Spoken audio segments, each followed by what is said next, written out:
how to attract professional development funding for you to go to the academic writing retreat. This is what I want to talk to you now. And I am Anna Clemens. I am a scientific writing coach and editor. So I work with scientists from all different fields to write better papers and proposals in less time. And this August, I am hosting an academic writing retreat where we will get together and write together and really practice writing, develop our writing skills, and develop a better relationship with writing. So I really want you to come to Prague. I really want you to be able to be part of this experience.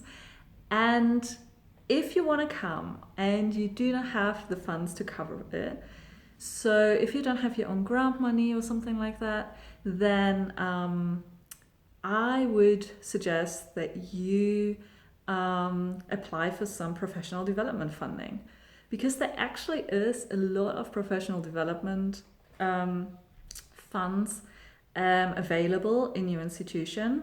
So many universities have this these little pots with money that they can invest in your professional development, but you may not necessarily know about it. And some universities are also really bad at advertising that.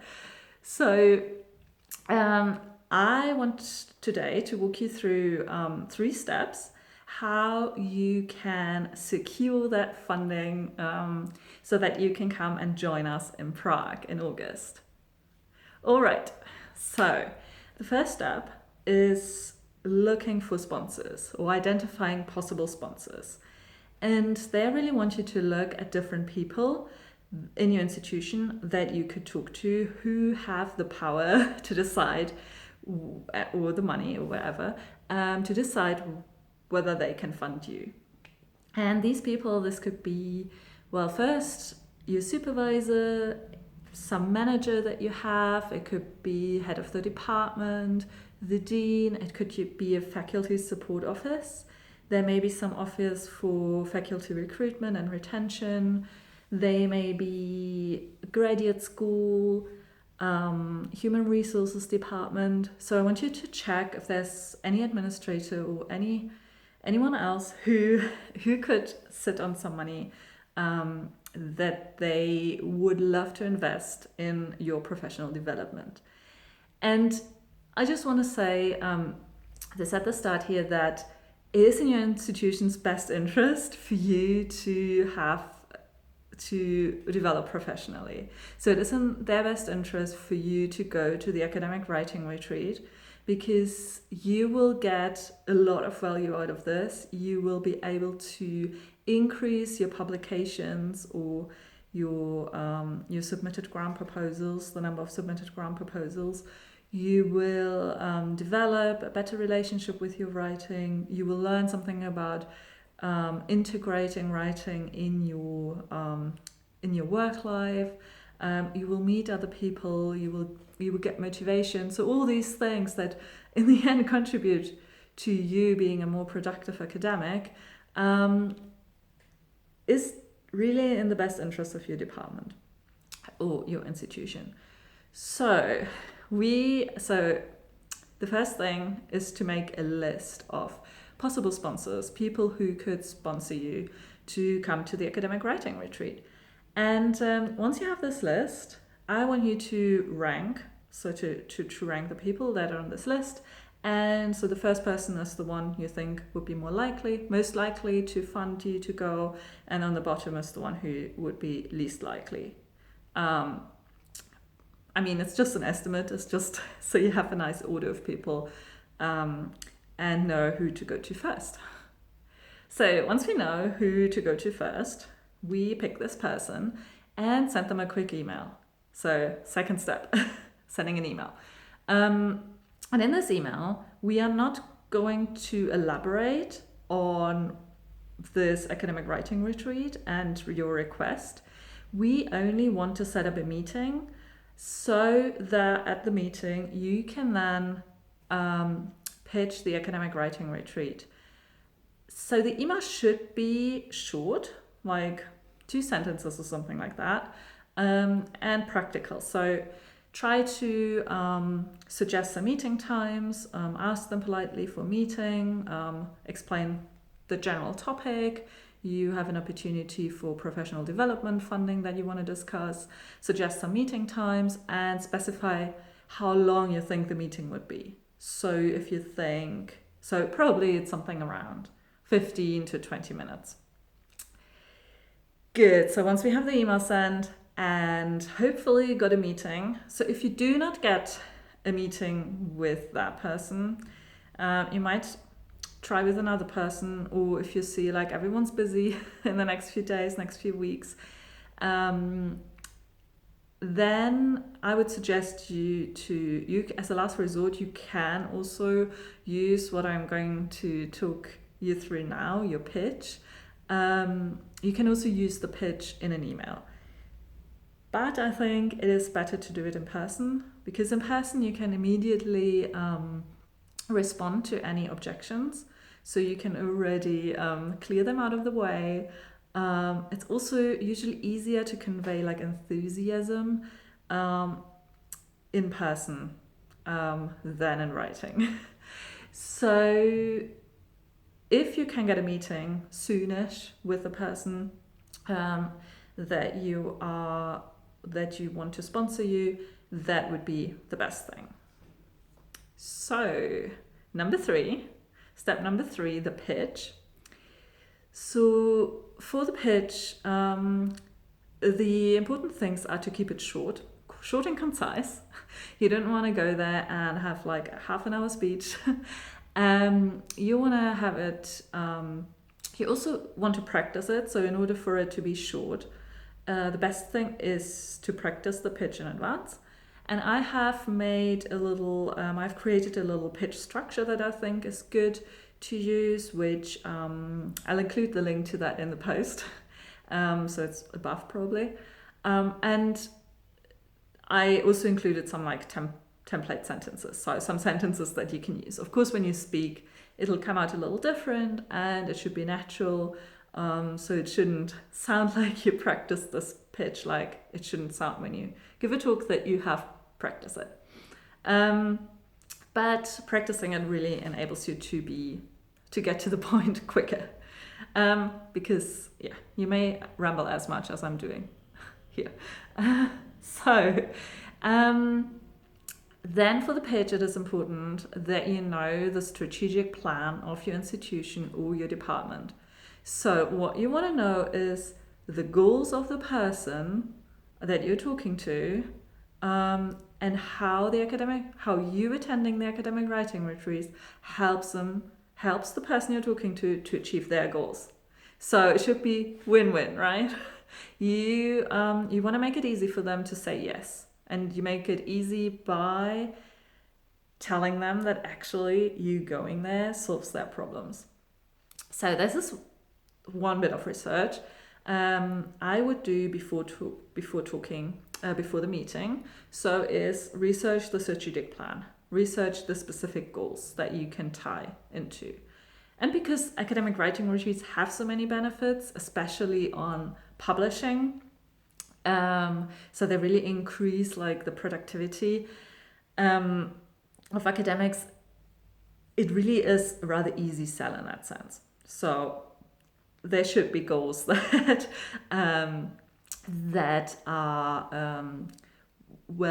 that touch upon writing and publishing and attracting grant money. So then, once you know the strategic plan, once you've done this little bit of research, well, an important thing is also the right mindset. So I've talked about this a little bit before, but you do want to you are not begging. So you want to present this as an opportunity for your university, for your institution. And it is. I mean, I said this now. So be in the right mindset. Don't be defensive. It's a conversation. Yes. And then know the benefits of academic writing retreats. And I have a blog post on this. which you can read to prepare. And I would also suggest you to print out a review paper by Rachel Kornhaber, which really is a review paper about academic writing retreats, and it really summarizes all the benefits really nicely, so that the person you're talking to sees that actually these benefits, they're evidence-based. So research has confirmed these benefits. If you have your own experiences with writing retreats, if you have attended one and you got some amazing results, then also make sure to remember those. So yeah. Then it's important that you know the exact dates and pricing and other costs that may occur. So you want to be very specific about what you're asking about. So you want to give them all the details about the writing retreat. Then it was also good if in advance you think of some common objections that they may have. And as I said earlier, I made this little, I have this little document that I'm looking at now here with this structure, with a structure for a pitch that I think is useful and that you can use in order to prepare your pitch. And I also have included some common objections and how you could answer those objections.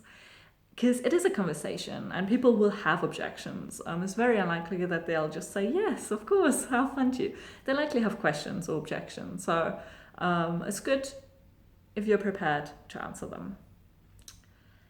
And so once the meeting is done, hopefully they said yes. Maybe they didn't say yes. Either way, I suggest you write an email to that person you've been talking to and thank them again for their time. So this is out of politeness and to also plant a little seed so that they so in the email you would also then sort of sum up what you've agreed upon. So maybe you agreed upon that they're going to fund the retreat, so you may want to send them some more information about the retreat, or they may wanted to think about the retreat, so then also information about the retreat is useful, so you can include a link to the academic writing retreat. I would attach this review paper that I talked about earlier, and if they have not agreed to fund your retreat, then it is a really good idea already in the meeting to ask them if they would write a letter of support for you. So this is a tip I got from Kathy Mazak, who is also an academic writing coach who hosts academic writing retreats for women in Puerto Rico. And she suggests that you ask the person you've talked to if they don't want to fund you, ask them for a letter of support. So they say, okay, yeah, I support you, person so-and-so, to go to the academic writing retreat. Unfortunately, I don't have funds to cover it, but I support that person. I support the idea. And then you can take that letter and take it to the next person you go to. So you make your case even stronger when going to the next instance. Good. So these are the 3 steps. So first step, make a list of people, make a list of possible sponsors. Second step, send in a quick email, get a meeting with that person, schedule a meeting with that person. And the third is practice your pitch and pitch the academic writing retreat. So hopefully that'll help you to get funding for the retreat. It really isn't, so for your university to pay for you to go to the academic writing retreat, it's not much money for them. So if you imagine how much money they would spend for you to go to a conference, I just looked at a conference that is on a chemistry topic being held in Prague, which is just the registration that only includes the program, so it doesn't include any food, just coffee breaks, I think. It's already more than 500 euros. So university have this kind of money. They do spend it regularly. So please do ask, and I hope I see you in August.